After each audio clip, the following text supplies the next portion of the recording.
The sky above Earth turned red without warning. At first, people thought it was a strange sunset. But then came the sound, a deep hum that shook buildings and made birds fall from the sky. It wasn't thunder. It was something far worse. Across the world, giant ships appeared in orbit, black and sharp like knives hanging in the sky. The Zarn Empire had arrived. For centuries, the Zarn had conquered planet after planet. They believed humans were just another simple species, weak, soft, easy to break. So when they launched their first attack on Earth, they expected screams, panic, and surrender. Instead, something else happened, something the Zarn couldn't understand. In a command center deep beneath the Rocky Mountains, a group of human leaders watched the sky turn red. They didn't run. They didn't cry. One of them, General Marcus, Hale leaned back in his chair and smiled. "Took them long enough," he said. Around him, the others chuckled. These were not men and women seeing aliens for the first time. They had been waiting. The Zarn began their assault with a show of power. From their ships, they sent down fire blasts, leveling buildings, melting roads, and turning cities into ash. But even in the middle of destruction, human soldiers moved, calmly. They didn't fight with fear. They fought with purpose. Small units responded to each attack zone with old vehicles, outdated weapons, and strange tactics. In London, an alien battalion landed in Hyde Park. Expecting resistance, they were surprised to find humans in old gas masks and patched-up armor made from car parts. The leader of the alien unit laughed. "This is their army?" Minutes later, his laughter turned to screams. The humans fought with precision and strategy. They used the terrain, the weather, even sound tricks to confuse the Zarn. When the smoke cleared, the aliens were gone, and the humans were already setting up coffee pots. What confused the Zarn most was the emotion they didn't expect: joy. The humans were enjoying the fight. They shared jokes on the battlefield. A squad in New York spray-painted "Welcome to Earth" on a burning Zarn walker. They were not only surviving, they were having fun. The Zarn tried to use advanced technology to shut down Earth's power grids. But the humans had prepared for this long ago. Underground bunkers switched to manual systems. Solar panels kicked in. Wind turbines kept spinning. Even old generators came back to life. In some places, people just lit candles and carried on with their meals like it was a blackout party. In space, the Zarn High Commander growled in frustration. Why are they not panicking? Why are they smiling? He slammed his fist into a console. His second-in-command hesitated before replying, "They're not like the others. They adapt too fast." Back on Earth, a teenager filmed himself making a sandwich while alien lasers blasted outside his window. The video went viral in seconds. Across the globe, people began sharing memes, songs, and jokes about the invasion. It became a symbol of resistance, not just through weapons, but through spirit. One Zarn scout was captured alive. When questioned, he asked the humans, "Why do you laugh in the face of war?" The soldier who caught him simply said, "Because fear doesn't win battles. We do." The Zarn pulled back after the first wave. They needed to regroup to understand this strange, dangerous enemy. They had used fire, force, and fear, but none of it worked. The humans didn't break. They barely even blinked. As the sun rose over the smoking ruins of the first attack sites, people came out of their shelters. They cleaned streets, helped each other, rebuilt walls, and everywhere there was laughter. Even in loss, humanity smiled. In orbit, the Zarn fleet watched the planet recover faster than any they had ever seen. This was not going to be a quick war. It was the beginning of something far worse for the Zarn, because Earth was not a planet that knelt easily. It stood, it fought, and above all, it smiled. And the smile was the scariest weapon of all. The Zarn Empire had lost the first round. They never expected resistance like that. Earth had fought back with smiles, old weapons, and strange humor. It made no sense. The alien generals sat in silence inside their massive warship, floating above the dark side of the moon. Then one of them stood up and slammed his claws into the table. "They fear fire," he hissed. "Their history shows it. Cities burning, forests gone. Their kind burns easily." The others nodded. If the humans weren't afraid of guns or bombs, maybe fire would do it. Maybe heat would break their spirit. The new plan was called Operation Inferno. The Zarn ships flew into the upper atmosphere and released heat bombs. These were not normal fire weapons. They burned oxygen, melted steel, and made water boil from the ground. The air became thick. Trees turned to ash before they even caught flame. In the beginning, it looked like the plan was working. Whole towns disappeared under the firestorms. The Zarn watched from orbit, confident this time Earth would beg for peace. But then, something strange happened. Snow fell. In the middle of the burning plains of Australia, it began to snow. The Zarn Command Center picked up something strange, an unnatural drop in temperature. The heat bombs were still active, but large areas were freezing. Huge machines rolled across the land, releasing a blue mist. Human-built cryo cannons blasted cold into the air. Water vapor turned to frost. The firestorms stopped. In a frozen field, a group of human engineers stood near their cryo vehicle. One of them drank hot chocolate while the others reloaded canisters. "Did they really think we wouldn't prepare for heat?" he joked. His friend replied, "They never fought Australians before." The Zarn watched, confused again. Their best weapon, turned useless by humans in coats and scarves. They had prepared for this, not just with weapons, but with creativity. In California, where the fire bombs hit hard, people used homemade tech, old freezer units tied to drones, firefighting robots painted like cartoon penguins. Schools handed out cool packs for kids with fans and cooling gel. An old woman in Greece opened a chest buried under her home. Inside were ancient scrolls, blueprints passed down from war to war, cryoscience, human ice tech, hidden for years, now returned to the battlefield. In Moscow, soldiers wore armor that steamed with cold vapor. Their tanks were not normal, they were mobile glaciers. Wherever they drove, the ground froze. A Zarn scout touched one of the icy trails and screamed as frost spread up his arm. The aliens had never seen war like this. They tried to burn, but humans froze the fire. They tried to destroy, but humans danced in the smoke. One Zarn squad landed near a burning village in Kenya. When they entered, the fires were out, and the people stood calmly, dressed in silver suits glowing with chill. The leader stepped forward and said in a soft voice, "Leave now. You lost the moment you brought fire to the birthplace of the sun." Back in orbit, panic started to spread. The alien commanders couldn't understand. Every weapon they used, the humans twisted it, used it against them. Even fire, one of the oldest forces in the universe, was beaten. Inside one human command ship, General Hale watched the data roll in. He smiled again. "They still don't get it," he said. "We don't just fight with weapons. We fight with our minds, with our history, with everything we are." A young officer beside him asked, "Sir, should we send a message?" General Hale nodded. The message was simple. "Try harder. We're just getting warmed up." The Zarn received the message.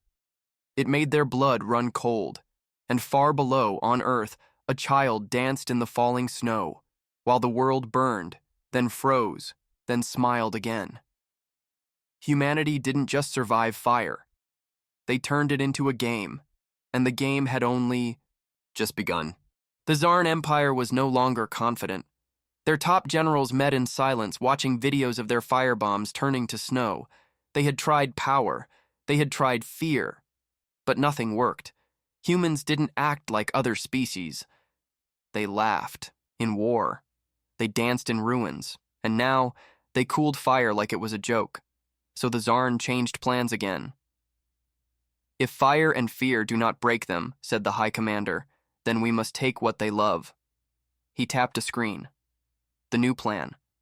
Strike their heart, hurt their families, break their spirit. The Zarn began taking prisoners. Small ships flew across Earth, silent and fast. They didn't attack cities this time. They hunted quietly, schools, hospitals, farms, any place where people felt safe, where they lived normal lives, children, teachers, doctors, gone, pulled into the sky before anyone could stop it. News spread fast. In every country, people started disappearing. Thousands at first, then millions. The Zarn wanted to force surrender by making humanity feel helpless. They thought pain would finally bring silence. That grief would break the human will. But they were wrong. Because humans don't give up when they lose someone. They fight harder. In a small town in Brazil, a boy watched his sister vanish into the sky. He didn't cry. He grabbed his father's old radio and called anyone who would listen. "They took her," he said, "but I'm coming to get her back." In seconds, others joined the call. Across the planet, thousands of voices, fathers, mothers, brothers, soldiers, made the same vow: bring them back. This wasn't just war anymore. It was personal. Hidden human bases came online. Old satellites powered up. Codes were activated. Codes no one had used for 50 years. A secret network called Project Echo came alive. It was a rescue system built during Earth's past wars. Now it was used for one mission only: find the taken, bring them home. The first Echo team launched from the Arctic. 5 soldiers, no big ship, just stealth gear and a stolen alien shuttle. Their target, a prison ship orbiting Jupiter's shadow, the Bree. Zarn didn't expect them. In 17 minutes, the humans breached the ship, knocked out the guards, freed 120 prisoners, and sent one clear message back to Earth. We got them. The message exploded online. All over Earth, people cheered. Families wept. Children clapped. The Zarn were shocked. Their perfect prison was broken by 5 humans using old tech and makeshift tools. More rescue teams followed. From the sands of Egypt to the mountains of Nepal, human squads launched into space. They didn't need orders. They didn't wait for help. Every team moved with one goal: save someone. The Zarn started hiding their prisoners deeper in space, but it didn't matter. Humans kept coming. In one daring mission, a grandmother from Japan led a crew into a black site near a neutron star. She didn't even carry a weapon. Just a laptop, a homemade AI, and a promise to her grandson. She came back with 40 captives and the stolen codes of the Zarn's internal network. Back on Earth, people watched every rescue live. The world was still under attack, cities still burned. But in living rooms, cafes, and bunkers, people whispered the same words: "They're coming back." The Zarn began to fear capture. Some patrols refused to land. They knew if they took more humans, they'd be hunted. And humans didn't stop. Even when a mission failed, when a ship exploded or a team was lost, another took its place. No one quit. Not one. And every prisoner who came back brought a story. "They smiled while rescuing us," said one boy. "Even when the alarms were loud, even when the guards screamed." Another said, "They gave me their food, even though they were starving." And one prisoner, a teacher from India, said something that shook the Zarn translators. "They didn't come for revenge. They came because we're family." The Zarn had no answer for this.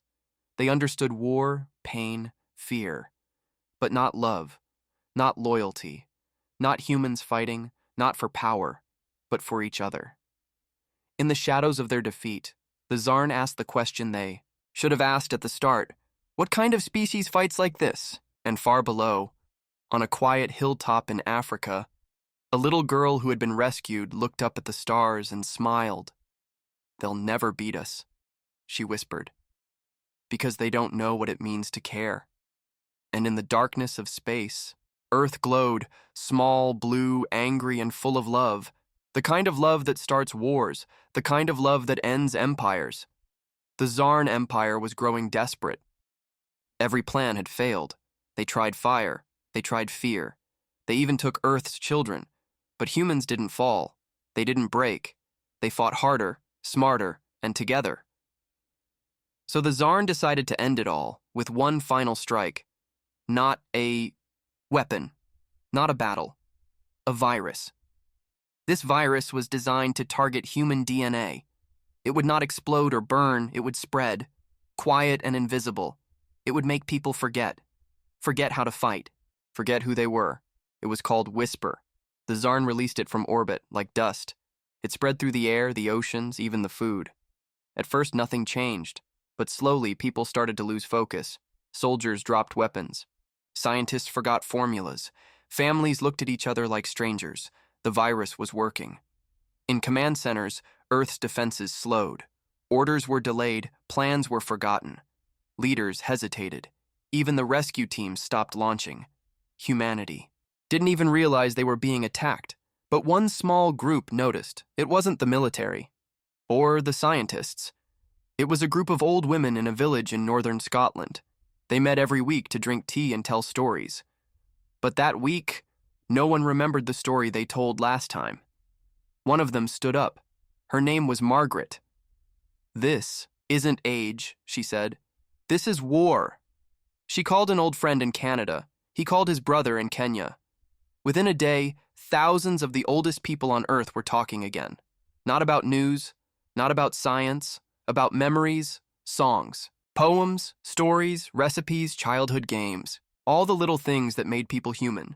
And as they spoke, something strange happened. The fog started to lift. In Argentina, a grandmother taught her grandson how to bake bread the old way. As the smell filled the house, his mind cleared. In Daudai, India, an old man hummed a song from his army days. His son, who had been staring blankly at a wall, suddenly stood up and saluted. The virus attacked logic, but it couldn't erase feelings. It couldn't delete love. So Earth fought back in a way the Zarn never expected. With stories. The Whisper virus weakened in places where humans remembered who they were. Not as soldiers, but as people. Around the world, humans created memory hubs. These weren't machines. They were just rooms, parks, even tents where people gathered to share moments from their lives. Laughter, music, photos, dances. It looked harmless, but to the Zarn, it was terrifying. Their perfect weapon was being destroyed by grandmothers and children, by weddings, bedtime tales, even bad jokes. In New York, a young girl with braids stood in the center of a memory hub and told the story of her dog, Max, who saved her from a fire. The people around her cried and then stood taller. They remembered. Not just her story, but their story of being human. And with memory came resistance. Earth systems came back online. Satellites lit up. The generals gave orders again. Soldiers marched with fire in their eyes. Humanity was back and angry. General Hale stood in front of a wall covered in photos, not battle plans, but faces of people, rescued families, children, elders, artists. He looked at them all and said, "They tried to erase us. Instead, they reminded us who we are." He turned to his officers. "Send the message." The signal was sent across every channel, every language. We remember. The Zarn received the message, and they panicked. Because this wasn't just resistance, it was recovery and revenge. Earth launched dozens of stealth ships, not to rescue. Not this time. To hunt. To find the ones who released Whisper and show them what real memory looks like. Not data, not code, but blood, courage, pain, and fire. In deep space, one Zarn vessel was surrounded by 5 human crafts. The captain begged for mercy. "We were ordered to do it," he shouted. "We didn't know it would fail." The human reply came from a soldier named Ava, whose father forgot her name for 3 days because of Whisper. "You made him forget me," she said. "Now I'll make sure history never forgets what we did to you." She opened fire, and far away on Earth, an old woman smiled as her grandchildren danced around her. "Tell them the story again, Grandma," they begged. She nodded and began to speak, and in every word was a weapon. Because the strongest force on Earth wasn't steel or flame, it was memory, and humanity had remembered exactly who they were. The Zarn were no longer just confused. They were terrified. Every weapon had failed. Every trick had backfired. The humans didn't just survive, they came back stronger, angrier, and more united than ever. So the Tsar decided on something different. They would send an ambassador, not to apologize, not to surrender, but to offer peace, and secretly delay Earth's rise while planning a final strike. The ambassador was called Velthar, a high-ranking diplomat known for his silver tongue and cold eyes. He arrived in a ship as smooth as glass, glowing with blue light. It didn't carry weapons, just lies. Velthar stepped onto Earth with a message. Let us talk. We are ready for peace. The world listened, but not with trust. The United Defense Council met with him in a sealed chamber, deep beneath Antarctica. No cameras, no translators. Just human leaders and one alien pretending to offer friendship. General Hale sat across from Velthar, arms crossed. You came alone, Hale said. I did, Velthar replied with a smile. Because peace only needs one voice. But humans had learned. They didn't trust smiles anymore. Still, they listened. Velthar spoke of rebuilding, of shared futures, of forgiveness. But something felt off. His words were perfect, too perfect, and his eyes never blinked. In orbit, Earth's scanners picked up strange energy signatures. Something was hiding behind the moon. Several Zarn ships, cloaked in silence. Waiting. They weren't here for peace. They were here to strike the moment Earth lowered its guard. But Earth wasn't asleep. Not anymore. A small team of human spies, cybernetics experts, linguists, former prisoners, worked. Silently while Velthar spoke. They hacked his ship, they read his messages. They cracked his codes, and they found the real plan. Velthar's peace talks were just a distraction. The Zarn were planning to detonate a weapon in Earth's atmosphere. Not a bomb, something worse. A reality disruptor. It would twist gravity.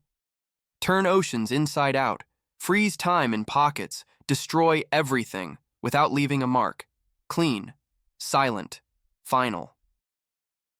The countdown had already started. 10 hours. General Hale received the intel mid-meeting. He didn't react. He kept listening, staring at Velthar as if he believed every word. But under the table, his fingers tapped a code into the armrest. Earth's red protocol was activated. Silent alarms rang, all across the planet. Humans prepared. Not for war, for survival. Velthar kept talking, smiling, lying. But the humans were already moving. Ships launched from hidden bunkers. Skylifts lifted elite teams into orbit. One group went after the cloaked ships near the moon. Another went after the disruptor device. The third came for Velthar himself. He noticed something was wrong when Hale leaned forward and whispered, "You shouldn't have come here alone." Velthar stood, his smile fading. "You don't understand. You can't stop it." But Hale just looked at him and smiled. "We're not trying to stop it," he said. "We already have."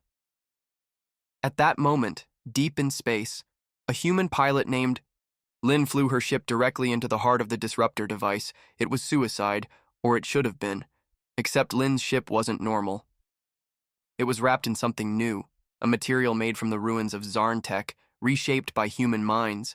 The material absorbed the disruptor's energy, bent it, refused to break. Lynn smiled in the cockpit. "Guess what?" she said over comms. "You taught us too much." She pressed a button. The device imploded. Not exploded. Imploded. All its power vanished into a pocket of folded space. Gone. In silence. Back on Earth, Velthar felt it. A shiver ran through him. His plan was dead, and humans had won again. General Hale stood. "We tried peace once," he said. "You didn't listen." Velthar reached for a weapon hidden in his sleeve. Too late. A dart hit him in the neck. He collapsed. As he lay on the cold floor, blinking in shock, he whispered, "How did you know?" A woman stepped forward.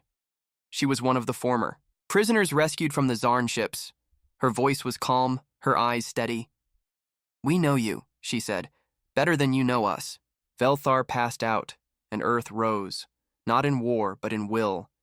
They didn't need fire to win. They used courage, they used memory, and they used each other. In space, the last cloaked Zarn ship was captured. Inside, a message was found, sent before the peace talks began. It read, "The humans are predictable. Their kindness is weakness. Their peace is fear." That message was played in front of every human city, and every human laughed, because now the galaxy finally understood. Kindness wasn't Earth's weakness. It was their weapon. And the next part of the war would be the part where Earth stopped being polite.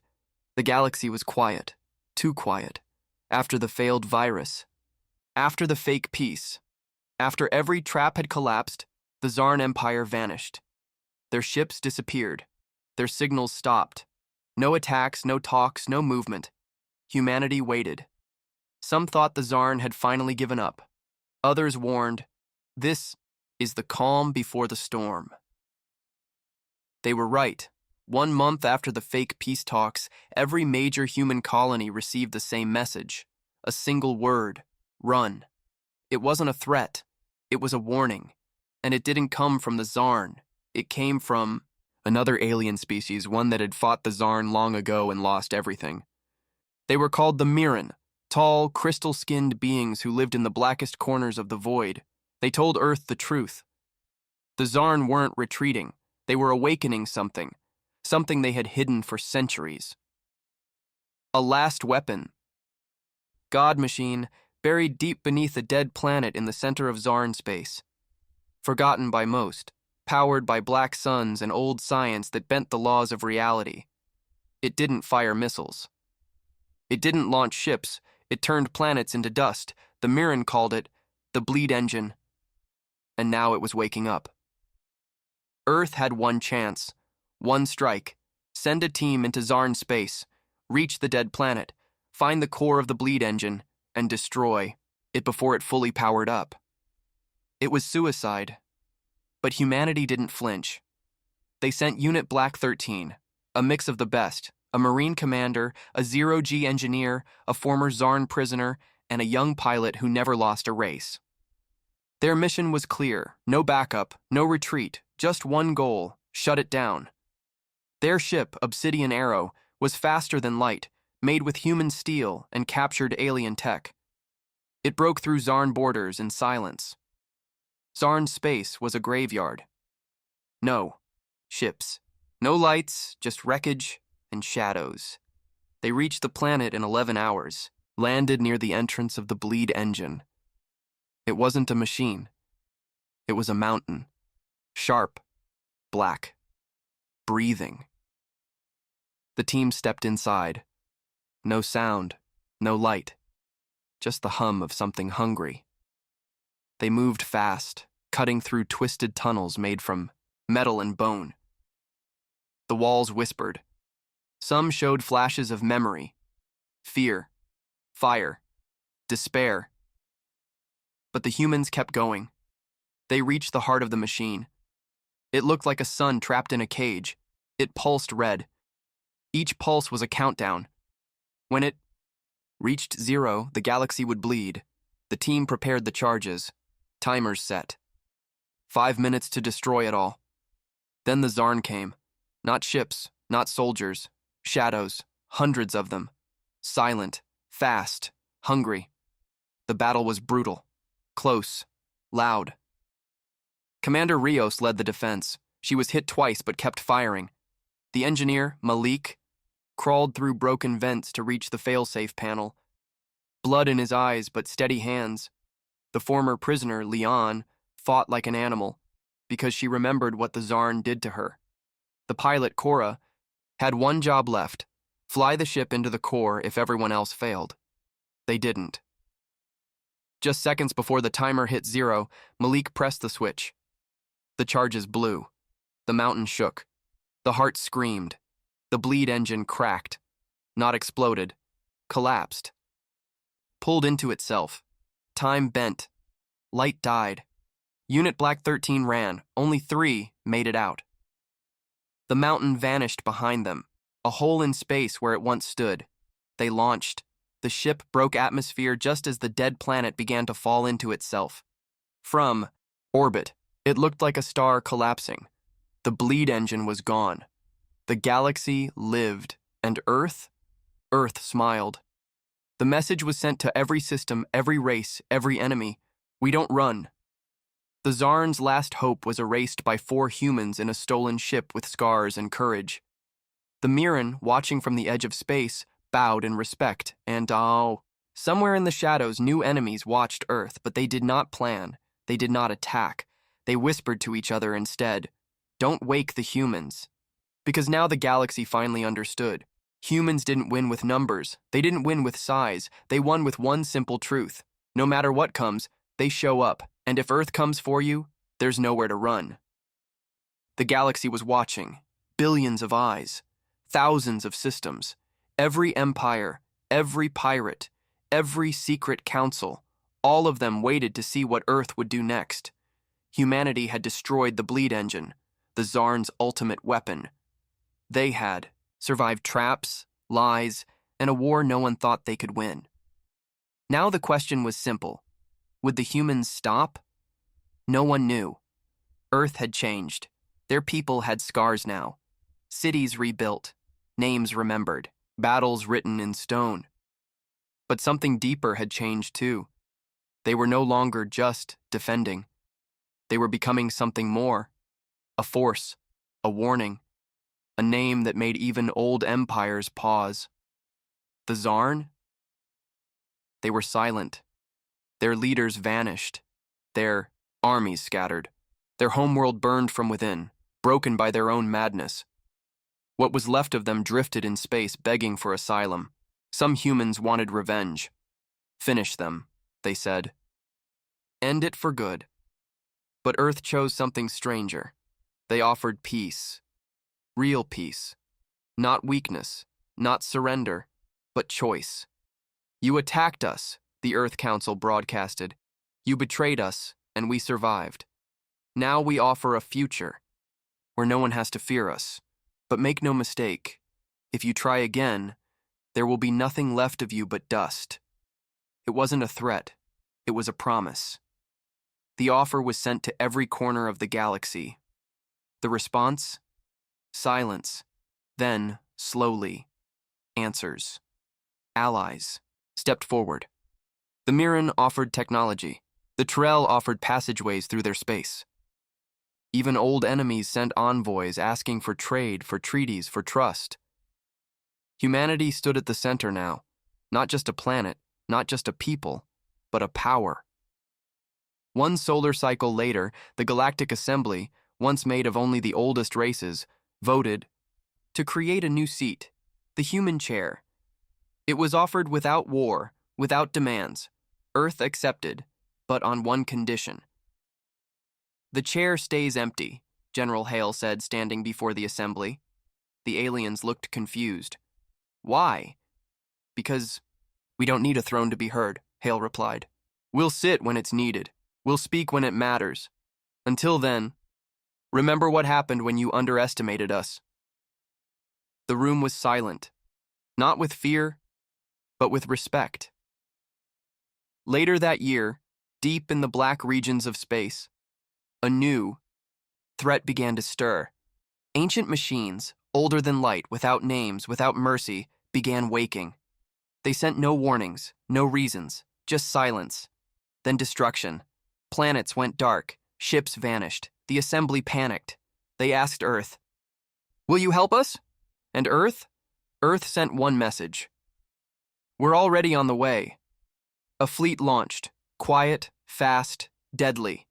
Ships built with human hands, powered by human minds, shielded in the wreckage of fallen enemies. At the front of the fleet flew a single ship smaller than the rest, its name still standing. Inside it was a crew of many worlds. Human, Mirren, Terrell, even a few former Zarn. No banners, no speeches, just unity, just fire. As the fleet entered dark space, one last message was broadcast across the stars. To those watching, you tried poison, you tried fear, you tried gods. We are still here. We are still smiling. And now, we're coming for the dark itself.